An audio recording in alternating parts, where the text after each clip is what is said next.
Welcome to Philosophy Cafe. This is where we dive into the philosophy behind the art and the artist. Today we have Sam Arn, a videographer and photographer based out of Switzerland, who is also a very, very dear friend of mine. So let's just start off with, hey man, how are you doing? Good. How about you? I'm super well. Cheers. We have the Cheers. original home brew. And I know it's a little bit late for you, again, being that you're out in Switzerland, but hey, water will always do. Yep. But everything's well with you? Super excited to be talking with you again. It's always a pleasure, and looking forward to where this goes. Oh, likewise. That's the storytelling element. You don't exactly know where it's going to go, but we find our way eventually, and that's just what we were talking about briefly just before starting this here. But just for everyone, let's dive a little bit into exactly what you do and how you got started with everything, particularly videography. Yeah, so at the moment I do videography as a freelancer. That means I have like my own projects, but I also have projects for clients. And the projects for clients, it's not really like the stuff you see maybe on the front end in Instagram. It's not the short reels that I'm doing usually. What I'm doing is more like long form content that lives on a website. And yeah, like my specialty is really like extracting a story out of it, trying to get the essence of what the story of a person is about, what the story of a brand, of a company is about, and then distilling that into different types of content that can be used, in various ways. And how I got started with this is, looking back, trying to connect the dots. It looks pretty random in a way, but in a way it's not. So I'm 32 now, and I have never touched a camera until I was 21. Wow. So yeah, it's like some people, they're like 10 years old and they're like, I want to be an astronaut. Like when I was 10 years old, I was like, I just want to play video games. We all. It's like, yeah. Love that. So it just goes to show the fact that it's never too late to start, and you could be just as professional no matter when you pick up that camera. Yeah. I mean, you just need to have like this pivotal moment. And it's crazy because I always had cameras around me. So my grandparents, they were wedding photographers. My mother, she used to work like in a photo lab back in the day where you had photo labs, and she always had camera stuff at home. When we went out with my grandparents, they would always have a camera with them. And it just never occurred to me really that, I looked through the camera. I remember we're at the beach in Spain in holidays, and I look through the camera, I see the viewfinder, and I feel like I'm RoboCop because it has all of these dials inside. And you see the real world, but it has an overlay on top. Yeah. And, so that's something I always found fascinating. But then it was when I went abroad for the first time alone, I went to the US for a couple of months, and I bought the first GoPro. That was the time when the first GoPro was out, and we were doing surfing stuff on the beach, and just, I was in a really fun group of friends, and we were just filming random stuff. And at the end of the trip, I would clip it together. And those were like really humorous videos. Like they were just fun, really fun to watch. Yeah. And just to keep record of. Yeah, and it's like I look at those videos today, and it's quite a while ago, right, since we made those, but I still enjoy them. I'm like, this was pretty good stuff, like even for my standards maybe that I developed now. Like I look back and I'm like, there was something that I maybe understood about the medium video. And so I went back to Switzerland, and I was supposed to go to like a electrical engineering type of school. Nice. And I remember I was sitting in the classroom, and it's it's like in a cheap movie. Like I look out of the window and I see like birds flying there's by. More. It's like, there's more out there. I was like, what am I doing here? This is crazy. Like this is. I think one thing I learned in the US is like I came from a village, and just the path was so clear on what to do in life, and I was never really happy with the path. And then it just occurred to me in the US that I was thinking, I was like, I can do whatever I want in life, right? And so what I did is I lived like a monk when I was back in Switzerland. I worked and I lived like a monk. I cut down all of my costs to save up money again, because I was basically broke after the US trip. And And then I got camera equipment and started to just do random filming with friends. I filmed base jumpers. That was one of the first things. And those guys really inspired me to take that dip, to really go for it and just be like, and do something that you enjoy, because life is short. Whether you jump off a rock into the abyss, or whether you drive a motorcycle and get hit by a car, whatever, like just one way or another, you're gonna go, and you might as well make most of it. And that was kind of the kickstart to traveling, and I backpacked for almost 2 years and just had the camera with me and did a lot of random filming, and just filmed whatever I found interesting, not really with like a purpose in mind. Yeah. That's so fascinating, and there is a poetic element to that, because the base jumping, it's a physical way of taking a leap, but also it was metaphoric in that you had to take the leap in concurrence with that to be like, hey, I'm actually going to try something new and explore outside of my comfort zone right now, which has now led to your professional career. And I really do find that fascinating. But I just do want to touch back on what you mentioned about your parents who were wedding videographers. How has that informed your work today, if at all? So it wasn't my parents, it was my grandparents. Apologies, grandparents. I mean, I think they did it for a brief time in their life, or I'm not even sure if they did it as like a side hustle or something like this. So they weren't full on doing that all the time, but there was just an element of, I think, creativity that runs in the family where, this is something that really bothered me about school. Like in school, you have like all of those creative, how do you call it? You have like singing, you have drawing. Like your different disciplines? The different disciplines. And if you're not good at one of those, you just think, it implies that you're not creative. Right? Oh, I see. Because those were like the creative disciplines and encapsulated everything that you knew up until that point. Exactly. And I was good at math, so I just went down like a technical route and just did like a technical education and everything, which I'm really happy about today, by the way. Like I think it was a really solid foundation to build upon. But I think this is a problem in the educational system that if you would go on the street and ask people how they would rate themselves creatively, most people, I suppose, would rank themselves pretty low, because what they're comparing themselves to is like, Jay-Z, whatever, like the biggest names in whatever game, whatever discipline, right? So that's the comparison, and the internet even amplifies that. So when you go anywhere in the internet, you see the best of the best, you see the most that cream of the crop. Yeah, exactly. It's always so extreme, and it just makes you feel belittled. It makes you feel like you can't do any of those things. And I think that's quite limiting, and it was limiting me in many ways. That's why I'm saying, like, until I was 21, until I went to the US, this concept of this concept of I could be a creative didn't really occur to me. And today I call myself an artist because I feel like everyone is an artist. I really feel like everyone is an artist, and it really changed how I approach people when.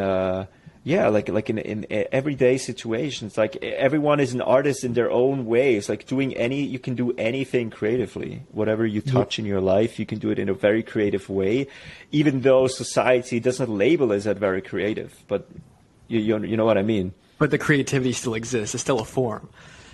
Yeah, whether it's cooking, whether it's whatever. You can do a job. Or you can create something, you can do something new, you can do it in your own style, in your own ways. And I feel like this is something that inspires me so much. Like if I talk to people and they understand that they are artists, not necessarily a painter, not necessarily a musician, but that they are, there's this, for sure, do you know the Neistat brothers? Casey Neistat maybe rings a bell. So Casey has a brother. Many people don't know this, but Casey has a brother called Van Neistat, and this guy is amazing. He has a YouTube channel called, I think, The Spirited Man or something like this. And this is exactly what it describes. Like the spirited man is just his way of expressing how you can like he's just living an everyday normal life, but the videos he creates revolve around everyday normal life, and they are so interesting. Today I saw a video about he made a 7-minute video about why he likes driving a car that has that with the clutch, like a manual car. Yeah. And the beauty of this and the creativity that it like sparks in him. And it's the word spirited is actually almost better than creative, because it means that you do something with a spirit, like your spirit shines through. There. Yes. Yeah, there's heart, there's spirit, there's like something to it. And that's why I'm saying like the discipline is irrelevant basically. And I think the beauty is, for any person, that the whatever they experienced is a culmination of, different spirited things maybe. And you just have to understand what is your spirited path basically, right? Yeah, and that's not tricky. It's creative endeavor, it's the creation within. Yeah, and it's been very difficult for me, like figuring this out, because let's say you're a self-taught videographer. Okay, when do you call yourself a professional? If you go to college, if you go to any school, there's you get your award, whatever, and then people know that's who you are. You can prove it. Like I have a paper. It says I'm this it title. Materializes that. Yeah, like I can do this because I have this paper, but I didn't have a piece of paper, right? So, in this whole self-taught videography realm, like there were so many times, especially when I was just like, I want to get there where I can make a living of this, but I'm here. And I don't make a living. So that was the distance. That's how you're able to how gauge do your I level get of there? success. How do I convince not even people? How do I convince myself that I'm worthy of actually being there? And this process was like really difficult to figure out. And I think for me it came quite naturally because of happenstance, because of COVID. So I was working in Japan before in a marketing firm, and when I came back to Switzerland, it was a moment where I knew I have now the marketing knowledge, I have the sales knowledge, I have the soft skills, and I have the hard skills. Like it was just very clear to me, I'm ready to go professional now. And I think this is for anyone who's like trying to get from here to there and they're not seeing it. It's very difficult, like, to know that in 5 years maybe you're going to be there. Maybe it's going to take 6 years, maybe 7. You don't really know how long it's going to take. But eventually, if you're pushing there. And what happened to me was, I think I immediately found a niche because of how I got to that point, right? So I came to that point because I did a lot of traveling. I did a lot of filmmaking on the road with different people. And I had to learn how to interact with different kind of people from any walk of life, whether they are super rich, whether they're super poor. Like, I had to communicate with all of those people and just figure out a way how to get along. And this now, I would say, really, really paid back, like learning this skill, right? And this absolutely. Is nothing you learn in school, right? In school, there's no this is all curriculum. It doesn't exist. So it was so hard for me looking back, connecting the dots of how this is all going to come together. But now looking back, it makes so much sense, and that's why I'm like, I can stand here now and say I am a professional, and the beauty of it is I'm a professional and I'm very unique in the way I am, just because my approach to get there was so unique as well. So sometimes, it feels like when you're in the moment, you're traveling somewhere in a random place with a camera and you're running alone, your bank account, you're like, what am I doing here? Like what's actually happening here? Yeah, you don't know if the choices you're making are the right choices. Yeah, you have no clue, right? So you're really in the dark. You're like, am I talented enough? And you look at all of your friends that just did a normal job, that studied something, and they have a piece of paper and they got a good job and whatever. right? So they That's the have this normal qualifier. life, yeah, and you're just like, what am I doing here? And the self-doubt is almost eating you alive on some days, right? But Yeah. yeah, Well, it seems like you threw yourself out into the abyss, and something in there caught you. Whether that was you catching yourself, or there's something about just immersing yourself in the chaos that was actually more liberating in your life, because you would rather take that path than the standard one. And that's what's so interesting about creatives, is they're willing to take that leap and willing to go that extra mile and to figure out more about themselves and figure out more about the world that can only speak through their creativity, through their actions, or whatever it is that they're designing.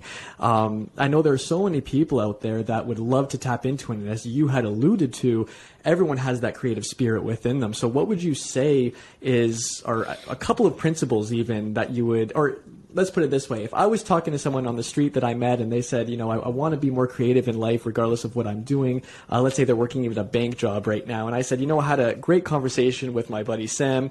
What would you recommend that I tell him or her or whomever to tap into that creative spirit of theirs?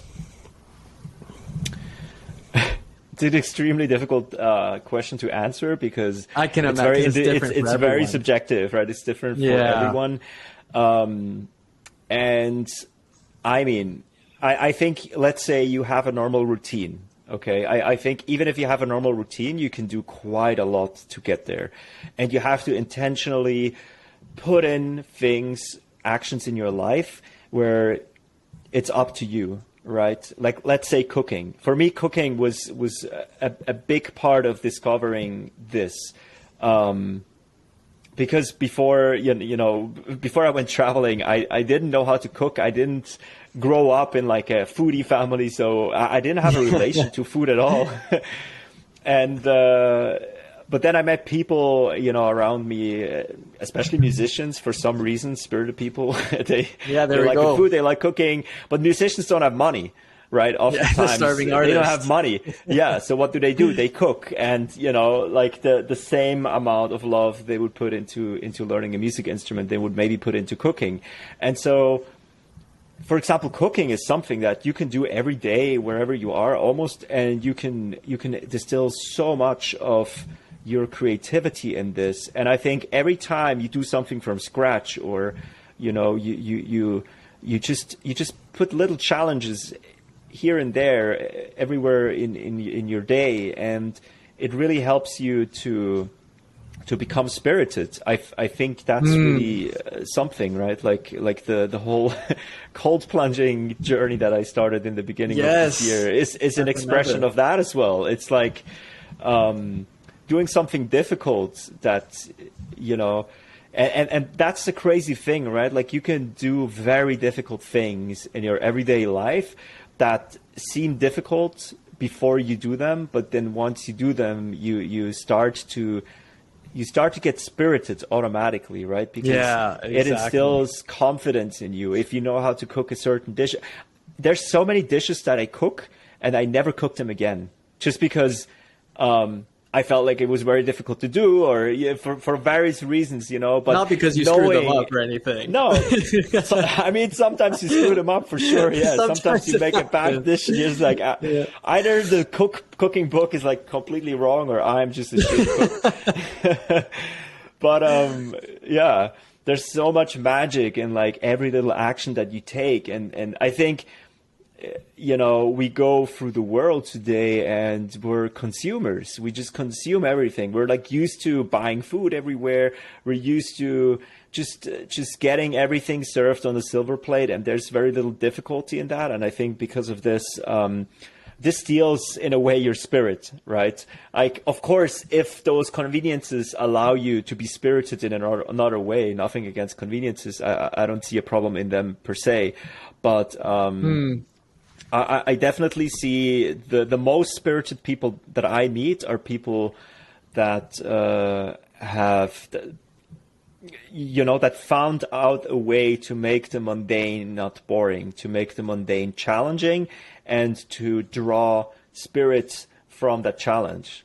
I absolutely love that right there, because it's not about the creative endeavor being so entertaining, so exciting. It's about finding the creativity within anything in life, no matter how bland it may seem. And this is very reminiscent to me of, I was just reading Atomic Habits by James Clear, very late to the bandwagon on that one. I know it's been a pretty profound book for a few years now, but he near the end of the book, no spoilers, just a quick remark. He ends up saying that what he realized when talking to a professional coach of, I apologize, I'm not sure what sport it was right now. He said that one of the biggest dividers between people who do great things in the athletic sphere is the fact that they're able to just keep going even through the mundane tasks, even when they're not feeling like it. It's not that they have this surge of passion or creativity much more than the next person. It's that they're able to just keep at it and find that spirit within them to keep going even when it doesn't seem as exciting or as alluring. So I really love that you tapped upon that principle. I think it's so crucial no matter what you're doing in your life to be able to keep on keeping on and to know that you could find little golden nuggets of beauty in anything that you do in life. And that's probably very synonymous with the nature of life itself, is that it's not about just finding the best things. It's about that there's beauty, there's life and everything in and of itself there. I want to shift gears very briefly, and this is something that you inspire me so much on, and your admiration and your tenacity to go travel so intensely. And every time I'm talking to you, it sounds like you're in a different place. Can you let us know what it's been like for you and how you now see the world differently, being that you've traveled from when you weren't initially traveling? Man, yeah, I think it completely changed me from the ground up. Yeah, I'm a different person now, and it has so much to do with traveling. I think traveling, it can, it can change your perception in so many ways, you know. And I think each travel is slightly different. I think what always blows me away the most is going to a completely different culture, because I mean, this is just a mind bender, because whatever you've been growing up with, whatever you've learned, means nothing in that country. Yeah. You know, depending on where you go. True. Like if you go to a place like India, it's just there's a commonality in how humans interact, how humans live together. Like you know, there's some things that just don't change, but there's other things where you're just like, how does this work, and why do people live like this? And it just makes you more humble in general, I think. And what is very important, or what was very important for me in my journey when I was traveling, was take enough time. I think the worst thing you can do is go to a place and spend only a limited amount of time there, meaning, you know, a weekend, a few days. And I know this is very difficult for most people. I know that a lot of people, you know, if you're living in the US or something like that, you don't have a lot of days off. If you live in Japan, I think 3 per year. Yeah, wow. Officially it's more, but, you know, unofficially it's like 3 days where that's how it ends up turning you can out. still keep your job.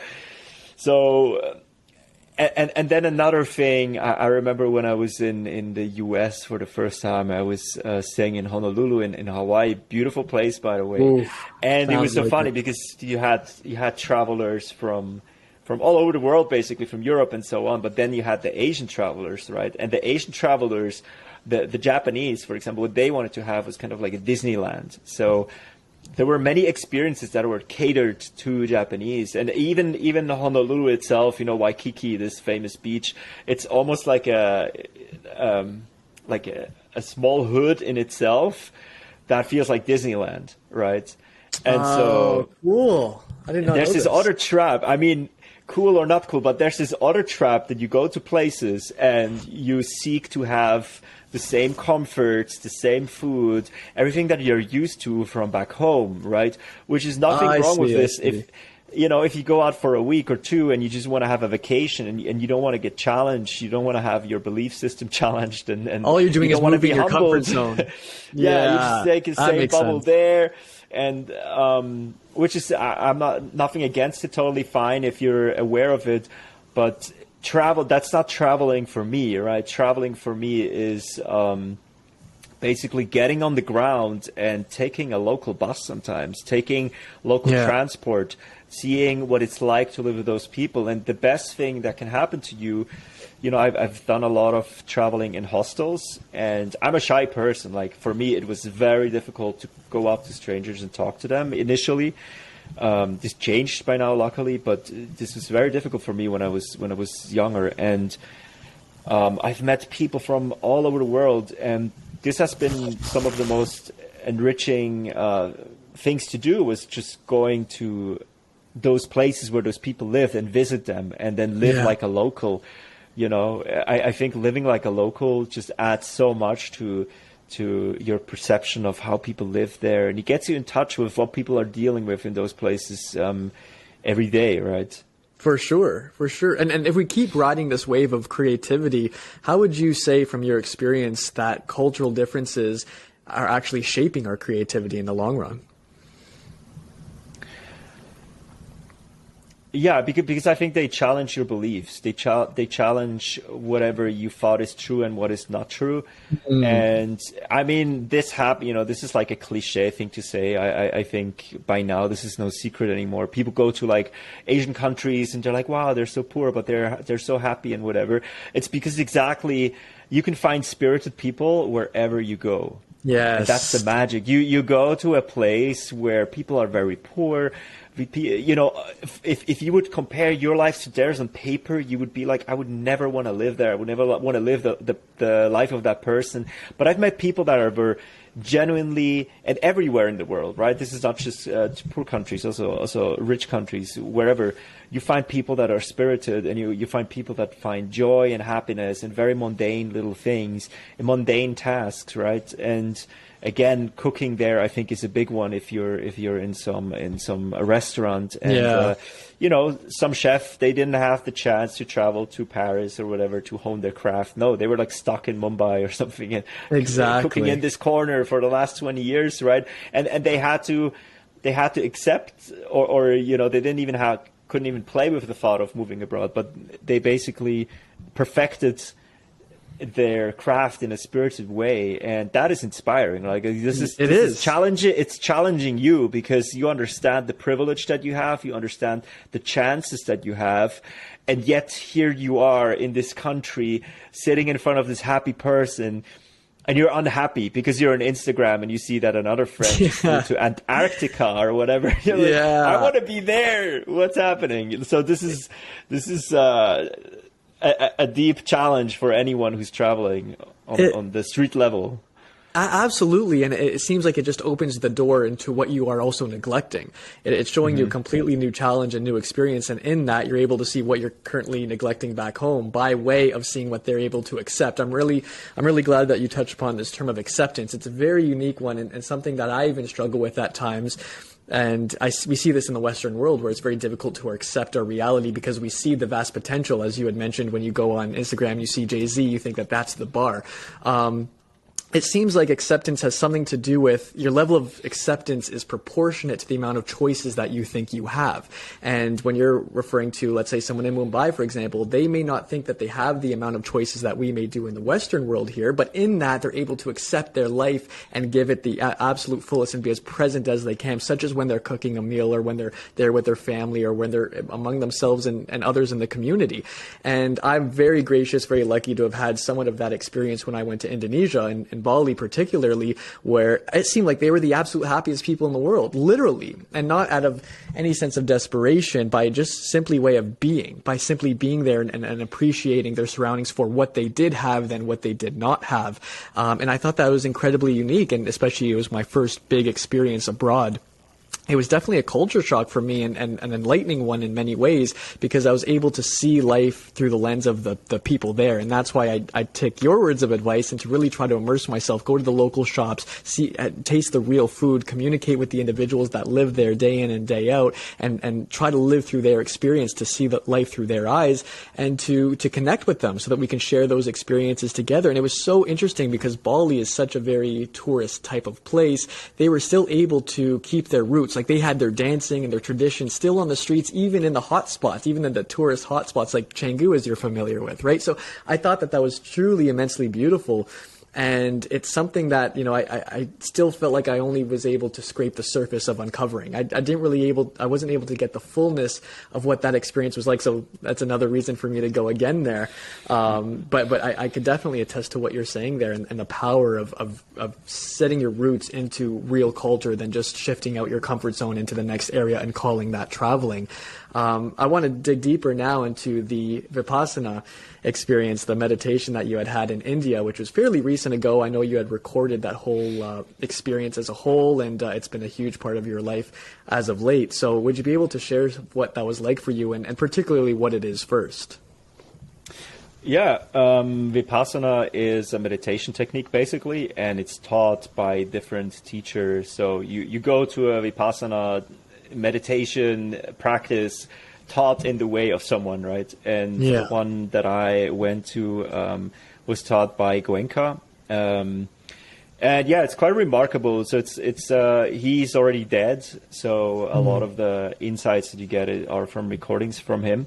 But there's basically Vipassana centers all over the world by this point. I think in 200 countries or something like this. And they're all run on donation basis. So, students donate for the next student and so on. There's not really a price tag to it. You don't know how much you're supposed to give. You can just, you just give how much you can afford, how much, you feel like giving. And, I did my first Vipassana retreat in Switzerland a few years back, and this was the second one. And it's quite remarkable. Like the second time was even more remarkable than the first in many ways. I think what's special about the retreat is it's this 10-day sound retreat, and it's pretty brutal for most people, the thought of going silent for 10 days. And it certainly was for me the first time, because you don't really know what to expect. You don't really, I felt very isolated the first time around. And the second time around, I knew it's going to work. I knew I'm going to have deep insights from being silent. And it's very helpful in quieting down your mind and quieting down your thoughts. The thoughts are still there, but they're just not as strong. And I feel it now if I do the meditation every day, how much more difficult meditation became, just because I do consume media, I do consume, I talk with people, right? Like this exchange of thoughts, this exchange of content between people, it really is addictive to the mind in a way. That's why people love Instagram so much, right? It's stimulating on a high level, but it's also clouding your perception. I think we talked about it before we started. This rabbit holes of train thoughts that we fall into. This moments where we follow a train of thought, and up to the point where you could get depressed because you're so absorbed by a thought, right? Yes, exactly. This really comes up because there's not enough stillness within, and so the whole silent part about the Vipassana is, I think, extremely, extremely important. And of course, you could go to another meditation technique. I don't think like there's the one meditation technique that works, the best or whatever. But I found Vipassana to be quite pure in its approach, because it doesn't attach itself to religion. There's very little ideology around it. And it speaks for itself, I guess, that you have 200 centers around the world, and they're all donation-based, without having the church or something like this, an institution that is indirectly collecting donations via the state and so on, like most organized religions, right? Like you don't have this. So it's really just people think they get value, and then they forward the value to other people. And everyone also working at a Vipassana retreat, including the teachers, are not paid. So everyone is just, giving the gift, basically forwarding the gift. And that is in of itself also a spirited thing, I believe. I believe giving to other people, also giving a donations to something that, that you want to forward to others, out of just pure heart, and not with an intent of getting anything back, as with everything else that is transactional. I think it's very spirited, and it's definitely something that I'm still learning. Like, I Yeah. didn't grow up like this. I didn't grow up in a society where, where I mean, of course, you have, people who donate stuff on a day-to-day basis in a society. It exists. Like, it's not that it doesn't exist, but I didn't grow up in an environment like this per se. And I had to learn how to be not so selfish, how to be more compassionate, and how to, really forward something to someone just out of pure kindness and because you want them to do well versus because you see some kind of trade-off, right? It puts you in the mindset of giving. Yeah. And I feel the compassion is something that I think if you practice Vipassana, it's happening automatically. You just get more compassionate automatically. I also do after every Vipassana session in the morning, I do a little compassion session, which is basically you really feeling into your heart. I think by now this is scientifically proven. I think I've seen this on the Huberman podcast, that if you so you're not sitting down and this is a very popular thing. You envision and you like the intentional meditation. Yeah, you put these intentions and blah blah blah. It kind of works, but the real compassion meditation is basically sitting down and put yourself into a moment in your life, for example, where you have experienced compassion. And I can just give you an example. For me, a good meditation point is, for example, when I picked up my niece after a long day at the playground. She was like 2 years old or something. Aww. And for the first time ever, she just basically dropped her head on my shoulder and completely let go. She completely surrendered, to me, which is always a beautiful thing if that happens with any kind of human being. If you this is pure compassion also from her side or from the other side. And so I take, for example, this as a basis meditation and feel into that moment, feel how this felt in my heart, and then you attach and you take this, you start feeling how compassion, it just feels good in your heart, and you take another situation maybe where you felt compassionate, and you basically put your mindset into helping other people. You put your mindset into, I want other people to be happy too. I want other people to experience the peace that I'm feeling right now within. And so this compassion, it's weird if you do this meditation, your compassion grows within, it gets bigger and it gets stronger. And it's like a muscle. You do that every day automatically. You just get more compassionate, and it's a beautiful thing to witness, and so simple in a way, right? It's not that complicated. Yeah, we already have the tools for it. Yeah, and everyone has experienced moments where, and it can be random. It could just be a stranger in the street, or I don't know. For example, this weekend I was in a bar in Copenhagen, and there was this guy that shared he was once in the Kosovo War. He was serving there. Whoa! And I think no one properly listened to this guy before. Like, he was like very weird speaking. He had like a weird tics and everything. He was definitely struggling with mental health. Maybe I'm not sure. Like, he seemed like a nice guy to me, and I just listened to him and I asked him a lot of questions because I was genuinely interested.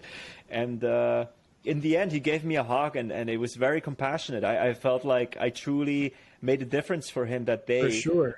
Without even there was no gain for me in trying to achieve this. Right. I was just really interested in like, he was getting shot at, for example, and he also shot people, and I really wanted to know, like, what happened to you? Like, how does this feel, and how did you deal with it? And just all of those questions. And I could really feel that. I think no one or not a lot of people have talked with him like this. I feel most people probably brushed it off and didn't want to go there. Don't give him the time of day.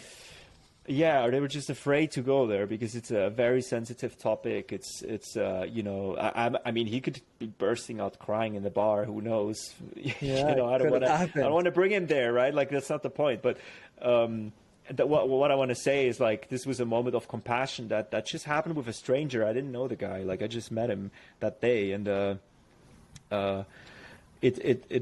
it just stuck with me. And this is something that I can now nurture myself again to train more compassion. And the compassion in turn also really helps me in my creative pursuits, because For sure. if I sit down with anyone and I have to make a video about the essence of who they are, I need to be very compassionate to be a good listener, to understand where they come from, and to connect with them on a level where maybe in their everyday life, like barely anyone connects with them in that way, right? Yeah, you never know, exactly. And something that's very intriguing to me there is the fact that it seems that curiosity is what yields compassion.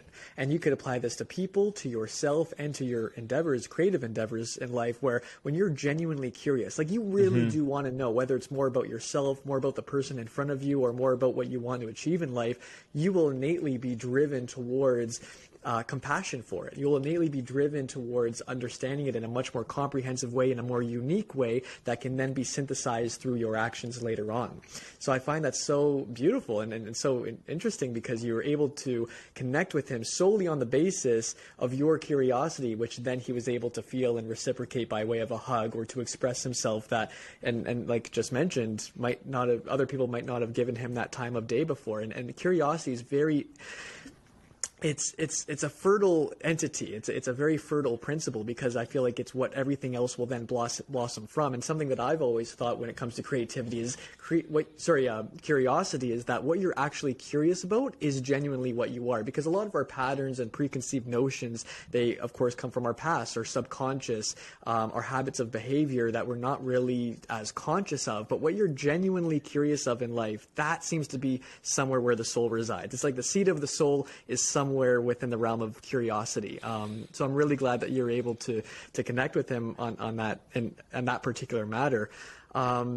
I wanted to synthesize this back down into your work, into videography. When it came into recording your Vipassana experience and meditation, what was it that you needed to do, perhaps as a prerequisite, or whether it be in the moment or even in post-edit, to make sure you encapsulated the juices of that experience?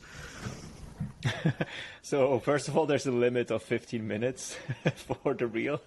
So that's very true.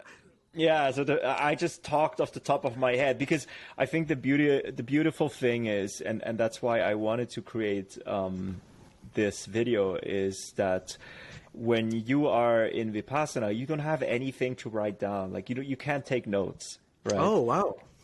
So you can't take notes, you can't read anything. Like there's just no medium of where you could, because again, if you would want to write down something, you would have a conversation with yourself, right? And the point is, when you're there, you don't want to have a conversation at all, not even with yourself. Like you try to be in the moment and not distracted by trying to make sense of it all with yourself, which you're doing anyway. But by not writing it down, it helps you. It really helps you to completely detach from your thoughts in a way. So naturally, I think the first Vipassana, when I came out, the first thing I did was like open a book and just start writing stuff down, because there was so much that I was thinking about. And this time, I kind of condensed what I wanted to say in Vipassana. Like I was just thinking, this is very helpful to me, and I want to share it with people. I want that people get the same benefits that I got, and just shed a little bit of light from my experience on it. And there were just some technical difficulties in the sense that there was a 15-minute limit, which the first recording I did was 30 minutes. The second one was like 25, and then I did a 20-minute one, and then I cut the 20-minute one down to 15. Wow! So you're really trying to get just the bare bones out of it. Yeah. So I really stripped everything off, and it's a pretty condensed video. Even though it's 15 minutes, it's very condensed. Did you learn something different about it when synthesizing it down to that extent? Not really. I think, you know, the only thing that I condensed out basically was maybe some samples, you know. Okay. Like what I did have to cut out was that I talked to some almost like testimonials from other people, because I talked to, there were mainly Indian people in there. I think we were just like 6 foreigners or something like that, you know, out of like 120 men and 100 women. I don't know what's the ratio, but a lot of people from India. And there was this young guy, and maybe now's the time to share it because it was quite interesting to me. He was pretty young, and he was this was the first, you know, on the 10th day you can talk to each other, right? So we're just having lunch, and everyone's excited to share stories, and this guy shared this interesting story with me that he is a sales representative in like an IT company, and he's making good money. Like he's selling, you know, some kind of product and everything. But he told me that when he was sitting down and doing Vipassana, it occurred to him that he is lying to his clients, to the prospects. He's basically promising them things that are not true. He's promising them things in the product that will not come true. He already knows it's not true. It's not going to come true. And this kind of created like this moral problem for him when he sat down and really went deep into his heart in the meditation and figure out like, this is not who I am, right? The only reason why I'm doing this is I'm doing it for money. The only reason why I lie to people is because I get money from it, and it doesn't feel right. It doesn't serve my spirit, basically. That's kind of what he came up with, and I found that really beautiful because he was young. Like, imagine you're 25 and you figure out this very, very critical thing in your life that, yeah, you could always make more money, you could always do this, but you're betraying your deepest part, right? And betraying your deepest part you up later down the road. Whenever you do that, I did it in a major way.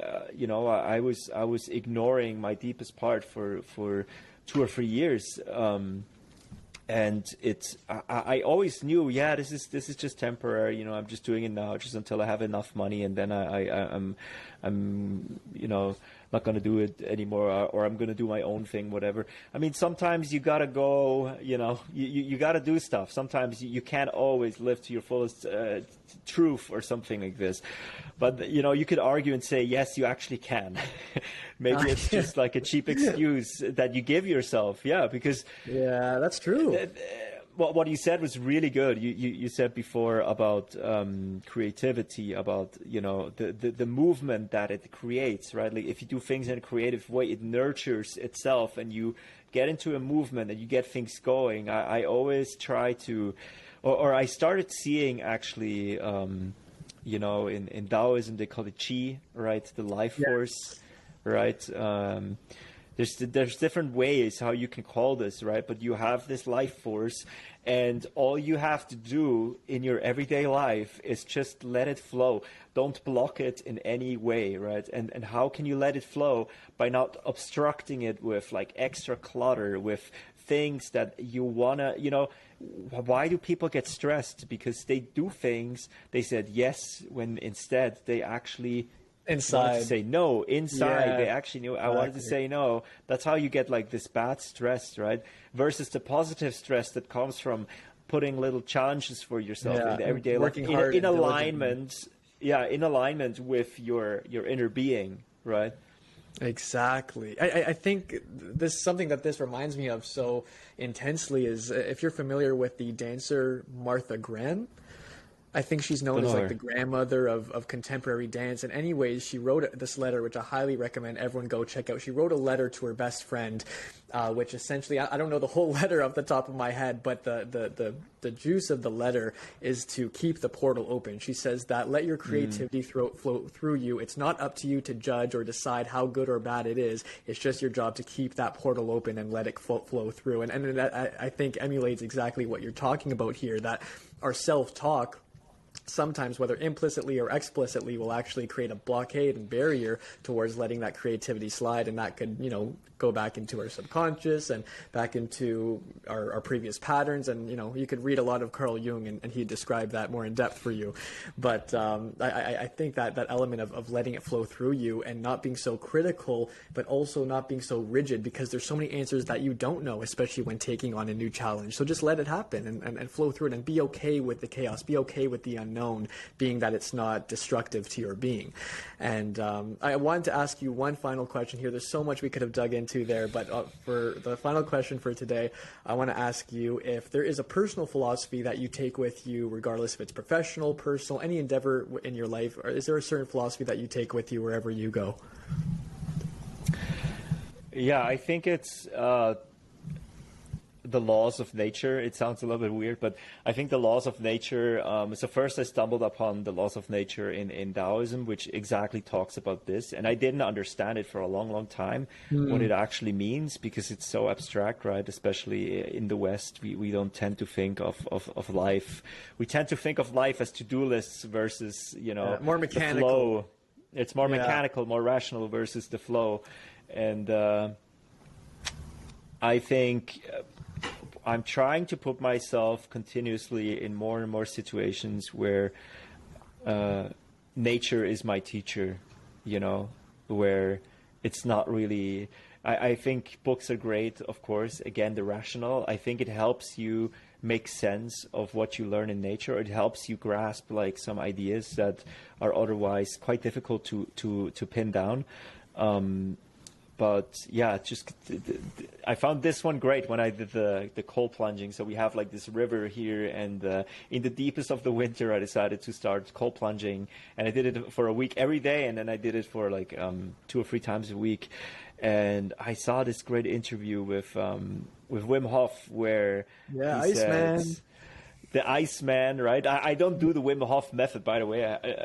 I don't do it the same way, but I still like the guy. Like, he kicked off all of this for most people, and he said this amazing thing that he said, I never had a teacher in my life but nature. I never had a guru that helped me get somewhere. It was always nature, and it completely changed the way I approached the cold plunging afterwards. I always went to the river, and I always get nervous when I look down into the water, and the water's like 4 degrees cold, 4 Celsius cold, and you're like, I'm gonna drop in here. Right? This is for 2 minutes, 3 minutes, whatever. This is terrifying. Like, you're nervous, your whole system starts, and I just keep remembering, like, asking the water, like, I wonder what you will teach me today. Like, what I wonder what I will learn from you today. Like, what new knowledge can you bring me? And it's not knowledge of the mind. It's not rational stuff. Like, you rationalize it afterwards, the learnings, but in the moment you try to listen. So when you go into the water, for example, and the cold rushes in and it just engulfs you, right? Your mind is going crazy and everything. You focus on the breathing, you get into a meditation, and then suddenly you start to feel the cold in a different way. The feeling of being cold transforms, and it can go to a point where you have almost like a warm blanket around your body. And if you were listening to your head, to your rational head would say, you're dying of pain in cold water. But if you just listen, if you ignore the mind and you're just listening to the actual experience, and coming back to the laws of nature, right? A law of nature is as well, to experience the world around you as it is, without the obstruction of the mind, right? Yeah. And it suddenly transforms something that you labeled in your mind as cold and painful and dangerous to something extremely beautiful, because exactly, suddenly you feel this warm blanket around your body, and you're just like, I'm in the cold water. It doesn't make sense. Like, I'm feeling, you're going to be okay without knowing you're going to be okay. Yeah, you feel like I'm good, but I'm not supposed. Like, if you would look at this situation on someone would write this on a piece of paper, it would look completely bad for you, but it's so good for you. So Yeah, like he's shaking, maybe screaming, but he's okay inside. yeah. No, it's. I think the laws of nature can teach us so much about how the flow. Because if you want to go with the flow, you have to understand the laws of nature, so you can flow with the laws of nature, right? Yeah. Like this is, and I mean Taoism. There's great literature that I find it very hard to just read and understand. You have to read it and then go out, experience the world, come back to it, read it again, go out, experience it again. Yes. Like it will slowly make sense what those people condensed out of the laws of nature. And yeah, if any philosophy right now, I mean, Stoicism has a lot in common with the laws of nature. It's very close. Those two realms. It's interesting that they figured out the same kind of things, in very different places. Ago. Yeah. And so long ago, yeah, but they figured it out, each of them, each culture independently. And, in their own way. In their own way, yeah. They describe it in their own way. You can read both things, and they approach it with their lens, right? The lens that they had in their culture at the time. But the teachings go in a very similar way, and it goes really to the core of what is life about, and how can you swim in the current, how can you swim in the river that is life without swimming against it, right? Absolutely, and exactly in your case, literally the cold plunge in the river, and that's something you've had to train yourself and to be okay with not being okay, and knowing that the nature of life does have you in any instant. So I'm sure that was a major takeaway, and I hope it's something that we can all glean. And it's so true. It seems to be just touching upon the Stoicism and Taoism, the fact that there's something inherent to seeking truth, and in the pursuit of truth, you will find the same end, but the approach and story just might be very different. And we see this with religion as well. Any kind of dogma or any description or literature that tries to attempt to encapsulate truth, it seems to have a similar narrative around it. It's just packaged very differently. So. Right. That, unfortunately, is all for today. I cannot wait for the next time. Sam Arn, you are a beautiful, beautiful soul, and I really do commend who you are and what you do and what you share with the world. So I can't wait for next time, and just want to say to everyone out there, be human, and we'll be talking to all you guys very soon. Thank you so much.